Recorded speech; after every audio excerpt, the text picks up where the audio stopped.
যারা পারিবারিক বন্ধনগুলোতে আবদ্ধ আছে, প্রত্যেকটা মানুষকে ভালোবেসে আগলে রেখে এগিয়ে যেতে চাই। আর যখন এই ভালোবাসার মানুষগুলো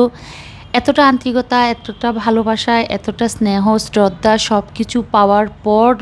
যে আঘাতগুলো করে, তখন ওই আত্মীয়স্বজনগুলোকে আমার মনে হয় না যে কখনো আর ফের তাদেরকে সুযোগ দেওয়া, তাদের প্রতি আন্তরিকতা, ভালোবাসা সব কিছু আগের মতো ফিরিয়ে দেওয়া খুবই কষ্টকর হয়ে যায়। অনেক আঘাত সহ্য করতে করতে মানুষ যখন একদম পাথর হয়ে যায়, কিছু কিছু আত্মীয় স্বজনের বিহেভিয়ারে মনে হয় না তাদের সাথে ফের কোনো সম্পর্ক তৈরি হোক বা কোনো হাসি মুখে তাদের সাথে আরেকটা কথা বলে এগিয়ে যায় নতুনভাবে, যে নতুনভাবে তাদের সাথে আবার সম্পর্কগুলো আগের মতো তৈরি হোক। আসলে এই কথাগুলো বলার একটাই কারণ, আমরা যারা এত কিছু, এত সুযোগ সুবিধা পেয়ে, এত সিম্পিতি পাওয়ার পর আমরা যেসব আত্মীয় স্বজনরা যাদের সাথে এই ধরনের দুমুখো সাপের মতো কাজ করি বা তাদের সাথে তাদের চোখের সামনে তাদেরকে আঙ্গুল দিয়ে দেখিয়ে দিই যে আমি তোমাদের ওসব অবদানকে ভুলে আছি যেসব অবদানের কারণে আমরা ভালো আছি। তো সেই সব অবদান ভুলে গিয়ে যারা যখন একদম দুমুখো সাপের মতো বেইমানি করে, তাদের সাথে আর কখনো আমার মনে হয় না যে সম্পর্কগুলো তৈরি করে রাখা যায়। কারণ অনেক স্যাক্রিফাইস, অনেক বেইমানি কাজগুলোকে যখন অবহেলা করে ফের তাদেরকে আপন করে নিই, আবার যখন ভুলে যায়, আবার যখন আপন করে নিই, আবার তাদেরকে তাদের ভুলের ঊর্ধ্বে গিয়ে যে তাদেরকে কাছে টেনে নিই, তখন মনে হয় যে না, এটা তারা ওভাবে নিচ্ছে না, মনে হচ্ছে দুর্বলতা ভাবতেছে যে যতই আপন করছি, যতই ভালোবাসা দিচ্ছি, যতই তাদেরকে আগলে রাখছি, যতই তাদের অপমান, অন্যায়, অবহেলাগুলো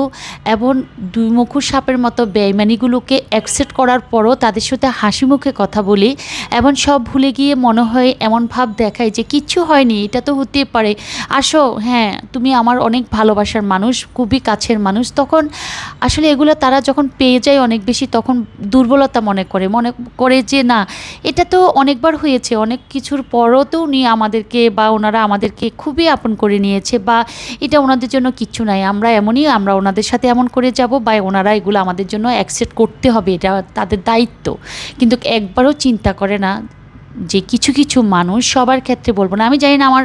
এই কথাগুলো আজকে অনেকে গায়ে লাগিয়ে নেবেন, কারণ যারা এই পথের পথিক তারা অবশ্য ভাববেন যে হ্যাঁ আপনাদেরকে নিয়েই বলছি, আর যারা এটা কখনোই করেনি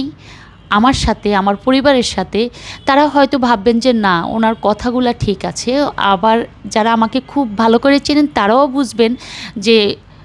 অনেক শত্রুকে, আমাকে বা আমার পরিবারকে অনেক শত্রু যতভাবেই গালিগালাজ করুক, যতভাবেই অবহেলা করুক, যত দায়িত্ব পালন করার পরও তারা চোখ বন্ধ করে বেমানি করুক,